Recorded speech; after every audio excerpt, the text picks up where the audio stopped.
This 7-year-old girl's belly kept swelling, but her parents swore it was just a virus. Her teacher, James, saw the silent panic in his students' eyes and suspected a terrible secret, something that could destroy the family forever. He was alone, with his career hanging by a thread and facing direct threats. Everyone said he was crazy. Then he found a drawing, a simple doodle the girl had made in art class. That drawing held the key to the mystery, but what did it mean? The truth was more bizarre and shocking than any abuse or illness he could imagine. And when he finally understood, Emily's time was almost up. Before we reveal what was drawn on that paper and how it led James to a discovery that shocked his doctors and exposed his parents' lies, we want to know, what city are you watching us from? And what's the strangest thing you've ever seen a child draw? Leave your comment. Subscribe to the channel and get ready to discover how a simple teacher, armed only with a pencil and his stubbornness, uncovered a deadly secret that no one else could see. The fine, persistent rain, so characteristic of an English autumn, tapped gently against the high windows of the classroom at St. Giles Primary School. Inside, the atmosphere was welcomingly warm, permeated by the familiar scent of crayons, old books, and the weak tea the teachers drank in the staff room. James, a man in his 30s with an air of patience that seemed to deepen with each year of teaching, watched his second graders absorbed in a math assignment. He loved that classroom, a microcosm of futures in the making where each day brought small miracles of understanding and discovery. He knew the ways of each of those 20-odd children. Thomas's frown when a number stubbornly refused to add up correctly, Sophie's small smile when she finished a task before everyone else, and Oliver's restless energy that barely let him sit still.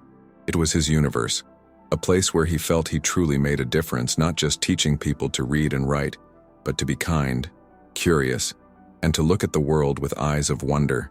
This sense of order and purpose, however, was being eroded by a growing worry, a shadow that seemed to grow thicker with each passing day, and that had a name: Emily.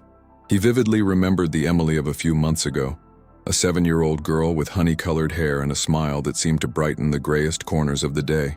She was pure vivacity, the first to raise her hand, the most enthusiastic voice during songs, the one who told fantastical stories about the fairies she said lived at the bottom of her garden. Her drawings were explosions of color, filled with rainbows, unicorns, and ever-smiling stick figures. Emily was the kind of child who reminded James why he had chosen to be a teacher. Her joy was a barometer of the success of his classes, and her participation, a guarantee that learning was, in fact, happening. This memory, so clear and recent, made the vision of the current Emily a source of constant anguish, a puzzle whose pieces he couldn't fit together. The transformation had been slow, almost imperceptible at first. One day she was a little quieter. The next she didn't volunteer to water the classroom plants. James initially attributed it to a cold that wouldn't go away, a bad night's sleep, or the small mood swings so common in childhood. But the stillness turned to a heavy silence, and the sparkle in her blue eyes was replaced by a haze of melancholy. She began to withdraw from her friends at recess, preferring to sit on a bench near the old oak tree that dominated the playground, watching the other children play as if watching a movie in a language she didn't understand. He tried everything to bring her back. He praised her work, asked for her help with special tasks, told her silliest jokes. But the barrier she had erected around herself was invisible, yet more solid than the school's brick walls. What turned James's concern into a piercing alarm was the physical change, something so obvious it had become impossible to ignore. Emily's belly, once flat beneath her plaid uniform dress, began to swell. It was a strange, firm lump, disproportionate to the rest of her small, delicate body. At first, he thought it might be her posture, the way she sat hunched over, but week after week, the bulge grew. Her clothes began to feel tight, and he saw her constantly pulling down her blouse, a gesture of self-consciousness and discomfort that broke his heart. The sight of that bulge on such a small child triggered the darkest instincts in his mind, fears he, as a teacher, had been trained to recognize but hoped he would never have to confront in real life. The image of her, so fragile and with that visible burden, haunted him during class and kept him awake at night. That abdominal swelling opened up a range of terrifying possibilities, each more disturbing than the last. The word abuse flickered in his mind like a broken neon sign, ominous and insistent. He reviewed what little he knew about her family. Her father, Richard, a construction worker with calloused hands and a somewhat gruff manner on the rare occasions he encountered him at the school gates. Her mother, Helen, a tired-looking woman who always seemed in a hurry, offering quick, strained smiles. There was nothing concrete, no evidence, only the intuition of a seasoned educator, a sinking feeling in his stomach that Emily's withdrawal, her sadness, and above all this physical change were not normal. The possibility that the swelling could be the result of unspeakable violence or, in his most horrific thought, a child pregnancy, filled him with cold dread and a fierce determination to uncover the truth. He felt as if he were walking through a minefield. On one side, his professional and moral duty to protect a child he believed was in serious danger. On the other, the risk of making a devastating accusation based on suspicion, which could ruin a family and his own career if he was wrong. Hesitation was a daily battle. He wondered if he was being dramatic, if he was letting his imagination run wild. He spoke covertly with the principal, Mrs. Gable, a pragmatic woman who advised him to be extremely cautious. Families these days are very defensive, James. We need something more concrete before we take any steps, she said, her voice expressing concern more focused on the potential legal repercussions than on Emily's well-being. The advice, though sensible, only increased James's sense of isolation. He was alone in this struggle, and with each passing day, Emily's condition seemed to worsen. That Tuesday, however, the barrier of his hesitation was about to be shattered. It was art class, normally a time of creative chaos and joy. The smell of paint and clay filled the air as the children worked on their small sculptures. James circulated the room, offering help and encouragement. Then he stopped beside Emily's desk. She wasn't sculpting. She had a piece of paper and a single black crayon, which she pressed down with a force that nearly ripped the paper. What he saw in the drawing made his blood run cold. There were no houses, no suns, no flowers. There was only a small figure lying on its side with a dark, misshapen smudge drawn across its belly, a stain that seemed to pulse with a malignant energy. Beside it, a larger figure, a stick figure with angry features and large hands, loomed over the smaller one. The drawing was a silent cry for help, a raw expression of the anguish she couldn't put into words. James felt his stomach churn. The composition was bleak, conveying a sense of oppression and dread that was almost palpable. The small figure was helpless, and the black smudge on her belly seemed like a separate entity, something alive and invading. In that instant, all his doubts about overreacting were swept away by an icy certainty. This wasn't a childish imagination. It was a testimony. That piece of paper contained a terrible truth, and he could no longer afford to ignore it. The image of his father, Richard, with his brusque manner, came to mind, and a wave of nausea hit him. The time for caution was over. He knelt beside her desk, striving to make his voice calm and gentle. "It's a very interesting drawing, Emily. Can you tell me a little about it?" he asked, pointing to the paper with a trembling finger. Emily didn't look up. Her small shoulders hunched, as if trying to make herself invisible. For a moment, James thought she would ignore him, retreating into her shell of silence. But then, in a voice so low it was almost inaudible, a whisper that seemed to carry the weight of the world, she said something that would confirm his worst fears. She touched her stomach through her uniform and said with a seriousness frightening for a 7-year-old, "It's the monster. It lives in here, and it's getting bigger and bigger." The simplicity of those words, devoid of any fantasy, was like a punch to James's solar plexus. The monster. The word echoed in his mind, solidifying the terrifying narrative he'd been constructing. A child wouldn't use such a loaded word to describe a common stomachache. It was the embodiment of her trauma, a way of naming the horror she was experiencing. In that moment, James's hesitation turned into a cold, determined fury. He no longer cared about the repercussions, the principal's caution, or his parents' defensiveness. His only priority was the fragile girl in front of him, who believed a monster was growing inside her. He felt an overwhelming urge to tear her away from this situation, to protect her, to fight for her, no matter the cost. That whisper was the call to battle he could no longer postpone. The shrill bell rang, ending classes for the day. The children began packing up their things in a noisy flurry, eager to run into their parents' arms. One by one they filed out, leaving behind the smell of chalk and a room that grew progressively quieter. James remained standing, Emily's drawing in his hand, the paper feeling like it weighed a ton. He saw Helen, his mother, waiting at the gate, her face etched with lines of worry and exhaustion.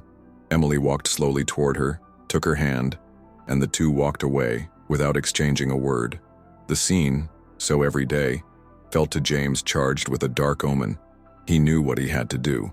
He had to confront them, even though the thought filled him with dread. As soon as the last child left, he went to the staff room, grabbed the class register, and found the family's phone number. Heart pounding, he dialed.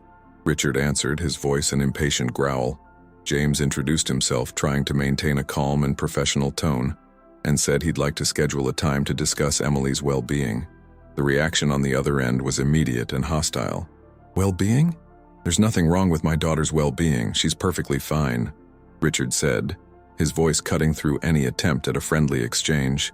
James insisted, mentioning that she seemed unhappy and withdrawn, that his concern was merely that of a dedicated teacher. The response was a wall of denial. "Listen here, Professor." Richard's voice dropped to a menacing growl. "Your job is to teach her the alphabet and numbers. How she feels is her mother's and my business. Stay out of your own way." The aggression was so palpable that James felt a chill. This wasn't the reaction of a father concerned about his family's privacy, but of a man who had something to hide and felt cornered. Before James could respond, Richard hung up on him. The sound of the abrupt silence was more eloquent than any words. That short, brutal conversation didn't dissuade him. On the contrary, it fueled his conviction. He was on the right path, and the door he was trying to open was one the family was desperate to keep locked. The next day, the situation escalated. Richard and Helen showed up at school late in the day, not for a civil conversation but for a confrontation. They waited for him in the hallway, a public display of force designed to intimidate him. Helen held an envelope, while Richard stood with his arms crossed, his face a mask of suppressed fury. Other parents, coming to pick up their children, slowed their pace, their curious gazes fixed on the scene. James approached, feeling the weight of their gazes on him. He tried to lead them to the privacy of his classroom, but they refused to budge. Public humiliation was part of their strategy. Emily stood beside them, her head bowed, looking as if she wished the ground would swallow her. Helen held out the envelope to him with a curt gesture. "This is to put an end to your fantasies," she said, her voice strained and full of contempt. "It's a report from our doctor. It says Emily has absolutely nothing wrong. It's just an upset stomach, probably from something she ate. He said she's perfectly healthy." James took the envelope. Inside was a single sheet of paper from a general practitioner, written in hurried handwriting. The text was vague, mentioning abdominal distension and suggesting a remedy for gas. It was a superficial document, clearly obtained for the sole purpose of silencing him. It was an insult to his intelligence and, more importantly, a cruel denial of the visible suffering of the girl beside them. "This doesn't explain her sadness, her isolation, the drawing," James began, his voice firm despite the intimidating situation. It was the trigger for Richard. He took a step forward, invading James's personal space. "I'll say this only once," he hissed, his voice low and thick with menace. "Stay away from my daughter. If you continue this harassment with these disgusting insinuations, I swear I'll go to the police and the administration of this school and end your career. Do you understand me?" The threat hung in the air, clear and brutal. James saw in Richard's eyes not just anger but panic, a desperate fear that the truth, whatever it was, would come out. Helen grabbed her husband's arm, gave James one last look of pure hatred, and walked away, pulling Emily with her. James stood in the middle of the now rapidly emptying hallway, the useless medical report in his hand. Richard's words echoed in his mind. Aggression, denial, threats. This was not normal behavior. Concerned parents, even if defensive, would seek answers, second opinions. They wouldn't try to silence a teacher with a fabricated report and threats to destroy his life. The fear he saw in that man's eyes wasn't fear of a false accusation, but fear of a truth they themselves might not have the courage to name. The confrontation, rather than intimidating him, solidified his resolve. He was no longer dealing with protective parents. He was dealing with guardians of a dark secret, and the victim of that secret was the small, silent Emily. He spent the rest of the afternoon in a whirlwind of anxiety. The threat of losing the job he loved, his parents' hostility, the possibility of becoming an outcast in his small community, it all weighed heavily on him. He paced his empty classroom. The place that had once been his refuge now felt like a cage. He stared at Emily's empty desk, at the drawing he'd tucked into his folder as if it were sacred evidence. What to do? The easiest path would be to retreat, obey the threats, pretend to believe the doctor's report. But the image of Emily, her lost gaze and her swollen belly, wouldn't leave him alone. The word monster kept coming back to him. Giving up now would be the same as abandoning her, becoming complicit, through silence, in whatever was happening to her. His conscience was waging a fierce battle with his instinct for self-preservation. He was just a teacher. His suspicions were at odds with a family's word and a doctor's report. It seemed like a losing battle. He thought about the bureaucracy, the slow pace of social services, how these systems often fail the children they were supposed to protect. It would be a long, exhausting, and uncertain struggle. He looked out the window and saw dusk descending on the city, the lights beginning to come on. In that moment of stillness, the decision crystallized in his heart, not as a logical choice, but as a non-negotiable necessity.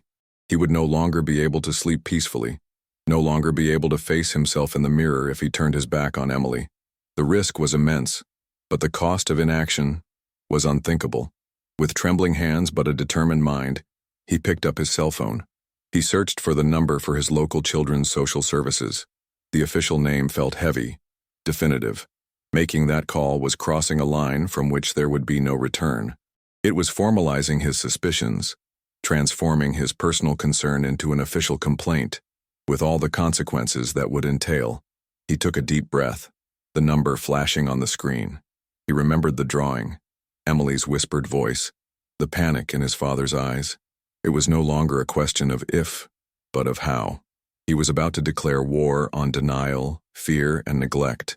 A war for the life of a 7-year-old girl who believed a monster was growing inside her. With his finger hovering over the call button, he made the only choice his soul would allow.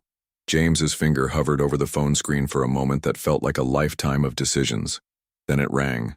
The sound of the call being connected was cold and clinical, each ring deepening the chasm he was digging between his former life and whatever lay ahead. A female voice with a professional tone bordering on exhaustion answered on the other end. Children's Social Services. How can I help? James took a deep breath, the cold air of the empty room filling his lungs, and began his narrative.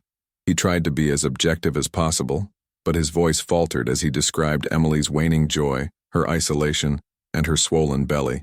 He had to verbalize his worst fear, the possibility of abuse, and in doing so, the words sounded even more monstrous and concrete. He described the drawing, the parents' hostility, the cursory medical report. He felt like a snitch, but the image of Emily's haunted face overrode any guilt. He was doing the right thing. He had to be. The woman on the other end of the line listened with practiced patience, interrupting only to ask formal questions that seemed designed to remove all emotion from the situation. The child's full name, date of birth, address, parents' names. Each answer James gave felt like an irreversible step. He felt a desperate need to convince her of the urgency, to convey his panic, but her response was the one he feared most. Calm, methodical, and slow. Thank you for your call, Mr. Fletcher. We will open a case, and a designated social worker will contact the school to schedule a visit within the next few business days. Next few business days. The phrase sounded like a death sentence for the urgency consuming him. For a child who was visibly fading with each passing day, business days was a luxury, time she might no longer have. He hung up the phone feeling a bitter mixture of duty accomplished and overwhelming helplessness. The machine had been started, but its gears were moving at a frighteningly glacial speed. The days following the call were a slow torture. James lived in a state of hypervigilance, his body tensing with every sound from the hallway phone or every knock on his classroom door. He tried to maintain a semblance of normalcy for the other children, but it was a performance that left him exhausted by the end of the day. His eyes were drawn to Emily like magnets, and what he saw only increased his despair. The girl's skin had now acquired a subtle yellowish hue, barely noticeable to a casual glance but glaring to him. The dark circles under her eyes seemed darker, and she moved with a lethargy that was painful to watch. During a gym class, he saw her gasping for breath after a short run, her hand pressed against her stomach. The monster was devouring her from within, and James felt like a chained spectator, forced to watch a tragedy in slow motion, while waiting for the bureaucracy he himself had set in motion. The visit from the social worker, a man named David, finally came on a gray Thursday. He had a serious air and the weary look of someone who had seen the worst of human nature too many times. The meeting took place in the small, stuffy office of the principal, Mrs. Gable, whose nervous presence made it clear she would rather be anywhere else. James repeated his story, this time feeling as if he were being judged as much as Emily's parents.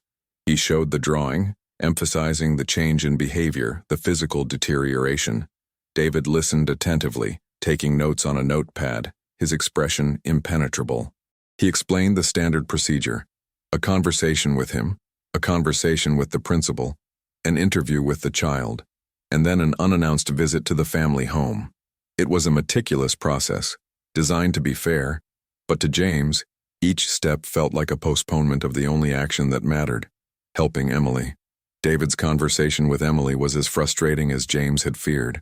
The social worker took her to the library, a space that should have been neutral and safe, but the girl shrank into a chair, making herself even smaller. To David's gentle, carefully worded questions, she responded with monosyllables, or simply shook her head, her eyes fixed on her shoes. There was no mention of the monster, no confidence about her sadness. When David asked her about her belly, she instinctively covered it with her arms and refused to talk. To the social worker, this was classic behavior of a child who might be being coerced or deeply traumatized. However, without a statement, however small, without a clue from the child herself, the case became incredibly difficult. James's word against the parents and their medical report. David promised he would visit the house as soon as possible, but in his eyes, James saw the resignation of a man struggling with a system that demanded evidence the victim often couldn't provide. David's visit to Richard and Helen's home was predictably a dead end. The social worker called James the next day to update him, his voice devoid of any optimism. The parents had greeted him with well-rehearsed hostility. The house was clean and tidy, and there were no signs of obvious neglect. They dismissed all concerns, painting James as an overzealous teacher with an unhealthy fixation on their daughter. They resubmitted the medical report, insisting that Emily's condition was a minor gastric issue that was already being treated.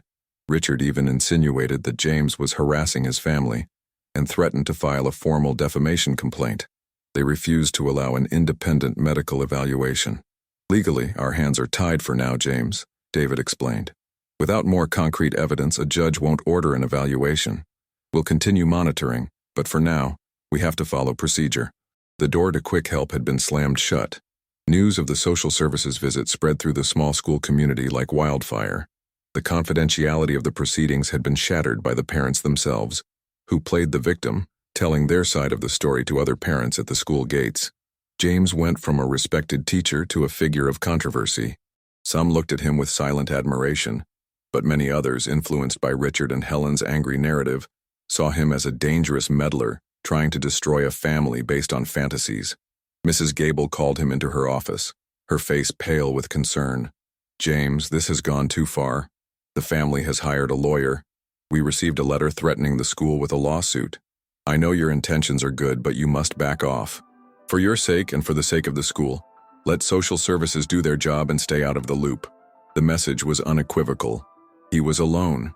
The institution he served was washing its hands of the matter to protect itself. The feeling of isolation was overwhelming. His co-workers treated him with a distant cordiality, changing the subject whenever he approached. The staff room, once a haven of camaraderie, became hostile territory. He felt the eyes on his back, heard the whispers. The pressure was immense, and for the first time, doubt began to eat away at his conviction. Had he misread everything? Had he, in his eagerness to be a protector, become a persecutor? Doubt was a poison that weakened him, making him question his own judgment. But then he would look at Emily in the classroom, growing increasingly listless. Her skin now unmistakably yellow, and the fear of being wrong was replaced by the even greater fear that she was dying in plain sight, and that no one, not even he, was doing anything to save her. That was his lowest point. Sitting alone in his classroom long after everyone had left, with the letter from the family lawyer on his desk, he felt utterly defeated. The system was powerless, the parents were hostile, the school was frightened, and he was just a teacher, whose good intentions had created a nightmare for himself, and worse still, had done nothing for Emily. He picked up the drawing he kept in his drawer like a dark relic. The monster. Was he the monster? Had he created all this in his head? He seriously considered for the first time quitting, apologizing, retracting, trying to salvage what was left of his career and his peace of mind. The burden seemed too heavy to bear, and his shoulders ached with the weight of his helplessness. It was the next day, amidst this fog of despair, that a small ray of light appeared from the most unlikely source. During recess, while James watched the children with a distant look in his eyes, a boy named Sam, one of the few still trying, unsuccessfully, to include Emily in their games, approached him. Sam was a curious and talkative kid, oblivious to the storm of controversy surrounding his teacher. With the brutal honesty only children possess, he made a comment that would change the course of everything. He discreetly pointed to Emily, sitting on her usual bench hugging her belly. "Teacher, Emily's belly looks weird. It looks like my cousin Daniel's last summer."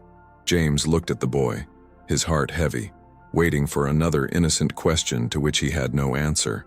James forced a half-smile. "Oh, really, Sam? And what was wrong with your cousin?" The question was asked out of courtesy, a way of acknowledging the boy without getting drawn into another dead end. But Sam's answer was like an electric shock. "My aunt said it was because of that lake. We all went to Emily's grandfather's farm for a weekend, remember? And we swam in that big lake, even though Grandpa told us not to because the water was stagnant. After that, Daniel's belly started swelling and swelling, just like hers." The boy's words were simple, a joke about a summer prank. But to James, each word was a piece of a whole new puzzle, one he'd never even imagined existed. Farm, lake, stagnant water, the belly that swelled afterward. A new wave of adrenaline, different from the anxiety and fear, coursed through James. He knelt down to Sam's level, his eyes wide with astonishment. "Sam, this is very important. When did this happen? When did you go to that farm?" James frowned, searching for memory. It was a while ago. That long summer vacation. It was really hot. Summer vacation. Almost 4 months ago. The timing was perfect. It coincided exactly with the beginning of Emily's change. Everything clicked with dizzying clarity. The location, the event, an identical symptom shared with another child.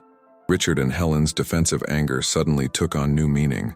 Perhaps it wasn't the anger of someone guilty of abuse, but the anger of negligent parents, who knew they had made a mistake by allowing their children to swim in a dangerous lake, and who were now terrified and ashamed to admit the consequences. James's mind began to race.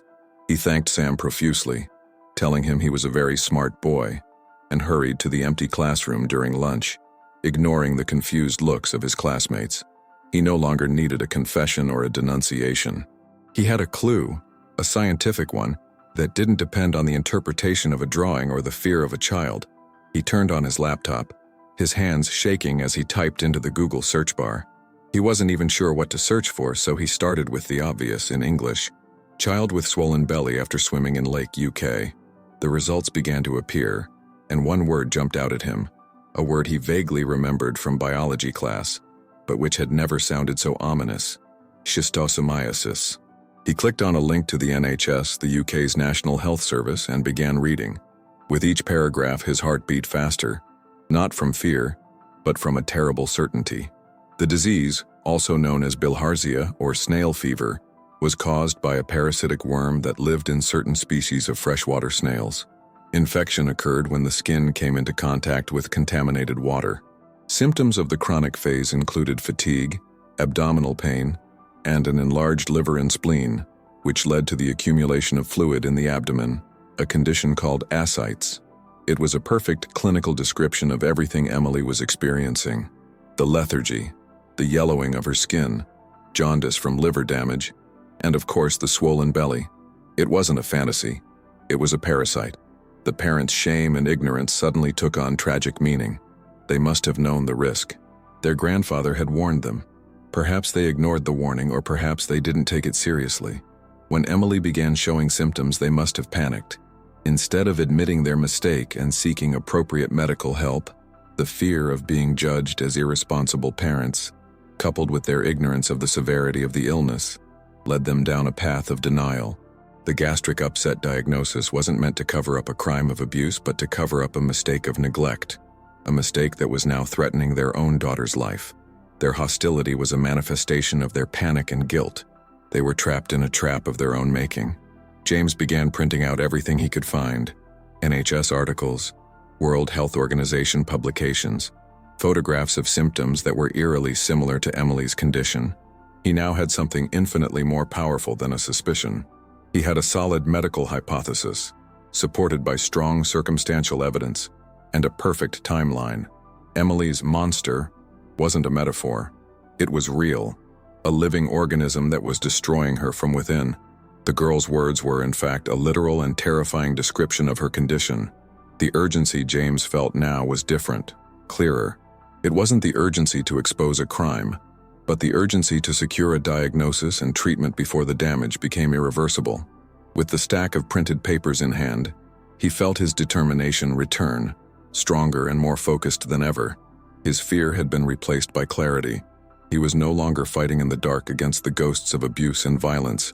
He was fighting a known biological enemy and the walls of fear and ignorance that protected him. He knew the next phase of the battle would be equally difficult. He would have to convince the skeptical authorities to act on his layman's research against the parents' expressed wishes and their medical report. He would need legal intervention, a court order forcing the girl to be examined by a specialist in tropical diseases. It would be a race against time, with Emily's life at stake. He picked up his cell phone and called the social worker David again. This time, his voice held no hint of suspicion, but the unshakable certainty of discovery. "David, it's James Fletcher. I know what Emily has. It's not what we thought. It's a parasitic disease, and I have proof." He could sense the skepticism in the silent pause on the other end of the line. An elementary school teacher claiming to have made a medical diagnosis no one else had considered. He knew it sounded absurd, but he didn't care. He had Sam's testimony, he had the timeline, and he had the research. It was a chance, possibly his last, and he would seize it with all his might, no matter how crazy it might seem to the rest of the world. He insisted on an emergency meeting, not by phone, but face-to-face. He wouldn't go home, wouldn't rest. The image of Emily panting in the schoolyard was etched in his mind. While waiting for confirmation of the meeting, he continued his research, this time seeking out specialists in tropical diseases and parasitology at nearby hospitals. He was putting together a dossier, a comprehensive action plan. He wouldn't arrive at the meeting with just a problem. He would arrive with a solution, a path forward. That elementary school teacher, who had felt crushed by the system, was transforming into a tireless researcher and fierce advocate, driven by a single powerful force: the need to save his student. Leaving school late that afternoon, a folder full of papers under his arm, James felt the weight on his shoulders, but it was a different weight. It was no longer the weight of doubt and isolation, but the weight of responsibility and hope. He looked up at the gray English sky and felt a fragile spark of optimism. The battle was far from over, but for the first time in weeks, he felt he had the right weapon in his hands. It wasn't an accusation. It was a diagnosis. It wasn't a suspicion. It was science. He was about to present his case not as a concerned teacher, but as the only person who had taken the time to truly listen to what the silence, a drawing, and a child's innocent wisdom were trying to say. The emergency meeting took place in a small windowless room at Social Services headquarters, a space that seemed designed to contain crises. David, the social worker, sat across from James, his expression a mix of skepticism and weariness. Without saying a word, James opened his briefcase and spread the papers across the table, creating a mosaic of evidence. He began to speak, his voice calm but with an intensity that was impossible to ignore. He narrated the story of Sam, his cousin, and the lake. He pointed to NHS articles underlining symptom descriptions with his finger.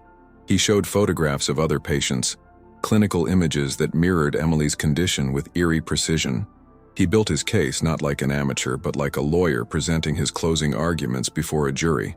The turning point came when James picked up Emily's drawing again. He placed it in the center of the table, atop all the medical supplies. "I thought the monster was a man, David. I was wrong," he said, his voice choked with the emotion of his own discovery. "Her monster is real. It's a parasite." She wasn't using a metaphor for psychological trauma. She was describing, in the only way a 7-year-old knows how, what she literally felt inside her. Something alive, growing and devouring her. David looked from the drawing to James's eyes, and his mask of professionalism crumbled. The story suddenly made terrible, complete sense, a sense that the abuse hypothesis, though plausible, had never achieved. The parents' denial, their anger, and their fear were now perfectly explicable, not as guilt over a crime, but as shame over a catastrophic mistake. The urgency that had previously been solely James's shifted instantly to David. He picked up the phone and called his department's legal department, his voice now devoid of any hesitation. He summarized the case with a clarity and force that surprised James, citing the suspected advanced stage schistosomiasis, the imminent risk to the child's life, and the parent's obstruction. He was no longer dealing with a nebulous, he said, she said case. He was dealing with a clear and present medical emergency, and his frustration with the slowness of the system transformed into a fierce determination to circumvent it. James felt a wave of relief.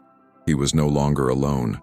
He had an ally, and one who knew how to navigate the labyrinthine corridors of the law. What followed was a frantic race against time. David, with the help of a social services attorney, spent the next morning preparing an emergency petition for family court. They enclosed James's complete file, his detailed testimony, Sam's statement, medical records, and the parents' history of obstruction. The legal request was for a child assessment order, a court order that would give them the authority to take Emily for an immediate medical evaluation, even against her parents' wishes. The justification was clear. The child's right to life trumped parental authority when there was evidence of imminent danger. James waited, feeling each minute tick by like an hour, Emily's life suspended by the decision of a judge he would never meet. The answer arrived mid-afternoon. A call from David to James. The social worker's voice was strained but victorious. "We did it, James." The judge issued the order. A bailiff, accompanied by an ambulance and, as a precaution, a police patrol, was on their way to the family's home to enforce the order. That piece of paper was the battering ram they needed to break down the wall of denial. The feeling of victory was immense, but quickly replaced by anxiety about what was to come. The intervention would undoubtedly be traumatic for everyone, especially Emily, who would be forcibly removed from the home. But it was the only option left. It was a painful but essential surgery to remove the cancer of denial and save the patient. The scene outside Richard and Helen's modest home was as tense as could be expected. When the bailiff, a burly man with an impassive expression, presented the court order, Richard's initial anger faltered. The presence of the law at his door, formal and non-negotiable, stripped him of his aggression. His fury gave way to visible panic. Helen, seeing the ambulance parked in front of her house, its lights silently flashing, clapped her hands to her mouth and began to cry, a sound of pure despair. Their secret, their shame, had been exposed in the most public and humiliating way possible. They had lost control. The state was stepping in to right the wrong they refused to admit. A gentle-looking paramedic approached Emily, who watched the scene with wide, confused eyes, sensing her parents' anguish without understanding it. The woman knelt down and explained softly that they were going for a ride to the hospital to help her feel better, to find out why her stomach hurt. Emily, perhaps feeling for the first time in months that her suffering was finally being taken seriously, couldn't resist. She held out her small hand and allowed herself to be guided to the ambulance. For Richard and Helen, seeing their daughter being taken away like that, under the authority of the law, was the moment reality hit them with the force of a tidal wave. They were not their daughter's protectors. They had become the danger from which she needed to be protected. The shame on their faces was overwhelming as they were instructed to follow the ambulance in their own car. At the hospital, James's theory was met with the expected skepticism from the emergency medical team. A diagnosis of a rare tropical disease made by an elementary school teacher. It sounded like something out of a television series. But James's file, handed over by David, forced them to consider the possibility. As they examined Emily, their doubts began to dissipate. Her tense, fluid-filled belly, her jaundice, her enlarged spleen, which they could feel through palpation. They ordered an emergency abdominal ultrasound. James, who had insisted on going and was now waiting in a sterile hallway, saw the moment of truth through the glass in a door. He saw the radiologist's expression change from curiosity to alarm as he glanced at the monitor, pointing to the images of a severely enlarged liver and spleen. There was no longer any doubt. The monster had a name, and its trail of destruction was visible in black and white. The final confirmation came from blood tests, which revealed severe anemia and the unmistakable presence of schistosoma parasite eggs. The diagnosis was sealed: schistosomiasis mansoni, in a chronic and dangerously advanced stage. The head of the pediatrics department, a serious-looking woman named Dr. Evans, called the parents into her office. David insisted that James be present. The doctor didn't mince words. She explained the severity of the condition, the liver damage that could already be partially irreversible, the risk of internal bleeding. "Your daughter doesn't have an upset stomach," she said, her gaze fixed on the parents. "She has a serious parasitic disease that, if not treated now, would have killed her. Do you have any idea how close she came to that?" Under the fluorescent lights of the hospital, the truth hit them with the force of a forced confession. Richard, the man whose anger and threats had intimidated James, collapsed. He slumped forward in his chair, buried his face in his calloused hands, and his shoulders began to shake with sobs that tore through the silence of the office. They weren't tears of anger or self-pity, but of regret and guilt so deep they seemed to shatter his soul. Helen wept openly, her wails a sound of pure maternal agony. "We didn't know. We thought—" "We were afraid," she whispered, the words coming out brokenly. The fear of being judged, the shame of having made a mistake, the ignorance of the disease, all of it had combined into a perfect storm of denial that nearly cost her only daughter her life. Her guilt wasn't one of malice but of tragic neglect, fueled by all too common human emotions, which made it all the more heartbreaking. Emily was immediately admitted to the pediatric ward, and treatment with praziquantel, the antiparasitic medication, began. In the following days, James visited the hospital after school, a silent ritual. He didn't enter the room, feeling it was a space that now belonged to the family and their difficult journey of healing. He lingered in the hallway, receiving updates from David or one of the nurses.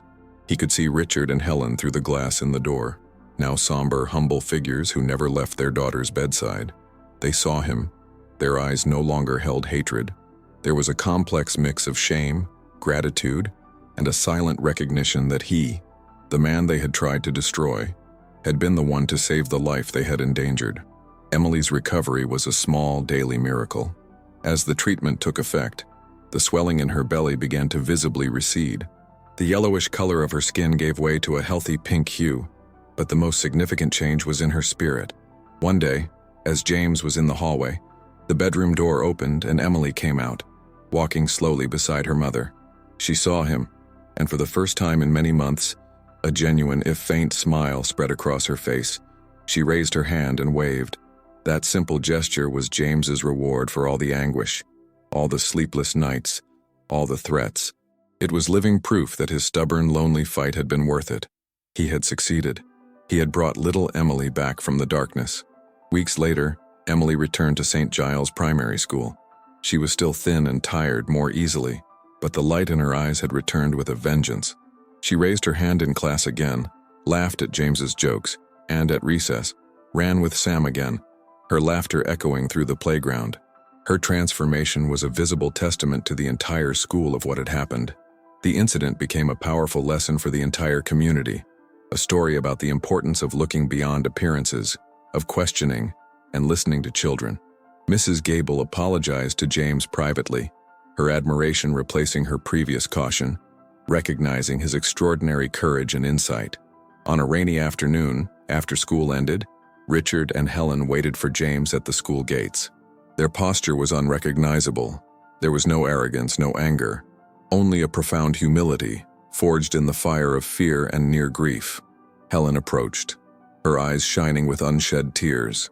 "Professor," she began, her voice breaking, We wanted to thank you. You didn't give up on her, even when we were so horrible. If it weren't for you." She couldn't finish the sentence, the emotion choking her. Richard, the man of few words, just looked at James, swallowed, and said a single word that seemed to carry the weight of a mountain of shattered pride. "Thank you." His nod was worth 1,000 speeches. In that moment, the cycle of healing began, not only for Emily, but for the entire family. James accepted their thanks with a simple nod. He felt no need to scold them or boast. He saw only two parents who had learned the most brutal way possible about the fragility of life and the depth of their love for their daughter. They had made a terrible mistake, but their pain and regret were genuine. He watched them walk away, this time with Emily skipping between them, holding his hands, her cheerful voice filling the air. It was the image of a family finding their way back together, mending their wounds. And that was all that mattered. Back in his classroom, now quiet and tidy, James sat at his desk and stared at the colorful drawings on the walls. The world looked the same, but he was a profoundly different man. The ordeal had marked him, teaching him the complexity of human nature, how fear and shame can drive good people to do terrible things. He understood that judgment is easy and often wrong, and that empathy requires an effort to understand the motivations behind actions, no matter how irrational they seem. He had risked his career and his peace of mind for a hunch, for a feeling in the pit of his stomach. He realized that his work, the work of any educator, went far beyond the school curriculum. It was a vocation as a guardian of childhood, of safety, of potential. It required constant vigilance, the courage to ask difficult questions, and a willingness to fight against indifference and bureaucracy. It was an immense burden, but also an extraordinary privilege. That episode had solidified his purpose in a way that no training course or diploma ever could. He was not just a teacher, he was a protector. James opened his drawer and took out Emily's drawing, the small figure with the black circle on its belly. He no longer saw it as an artifact of horror. He saw it as a symbol of a child's resilience and the importance of paying attention. That piece of paper was a reminder that the most important truths are often whispered, not shouted, and that heroes are not always those with the most power, but those with the most courage to care. He folded the drawing carefully and put it away, not as evidence of an affair, but as a relic of an unforgettable lesson. In the years that followed, James remained the same patient and dedicated teacher, but something in his eyes had changed. There was a depth in them, a wisdom forged in the fire of that experience. He never again hesitated to trust his instincts, to ask the extra question, to be the voice of the child who couldn't speak for himself. Emily's story became a kind of silent legend at the school, an example of the profound impact one individual can have. He didn't just save a life, he reaffirmed the sacred value of a vocation. He demonstrated that teaching, in its purest form, is an act of love and courage. And so, in the tranquility of his classroom, as the soft light of the English afternoon streamed through the windows, James found his peace. He looked at the desks, at the curious, vibrant faces of his students, and knew, with a certainty that was now part of his very being, that he was exactly where he was supposed to be. He wasn't just a man who taught the alphabet. He was a man who had learned to read between the lines of the human soul, and by daring to look at what no one else wanted to see, he gave a little girl the opportunity to grow, to laugh, and to have a future free from the monster that nearly consumed her. James didn't seek recognition or praise. He simply watched the joy fade from a student's eyes and refused to accept the adult's denial as a final straw. And by insisting on deciphering a shadowy drawing and a frightened whisper, he not only fulfilled his duty as a teacher, he broke through the walls of fear and shame, teaching a family and a bureaucratic system that a child's truth cannot be ignored and that their life cannot wait. Often, our reliance on reports and formal procedures blinds us to the human truth that lies right in front of us, making us believe that an adult's word always trumps intuition. But James and Emily's journey teaches us that the most powerful evidence may not be found in an official document, but in a piece of paper scribbled on with a black pencil. They remind us that the greatest obstacle to salvation is not the rarity of a disease, but the universality of fear and shame, and that a guardian's true strength lies not in their authority, but in their stubborn refusal to give up. If this story of persistence and courage touched your heart, as well as transformed the lives of James, Emily, and their family into a new beginning, subscribe to the channel so you don't miss other stories that remind us of what really matters, the courage to look closer and the strength to hear what is not said out loud.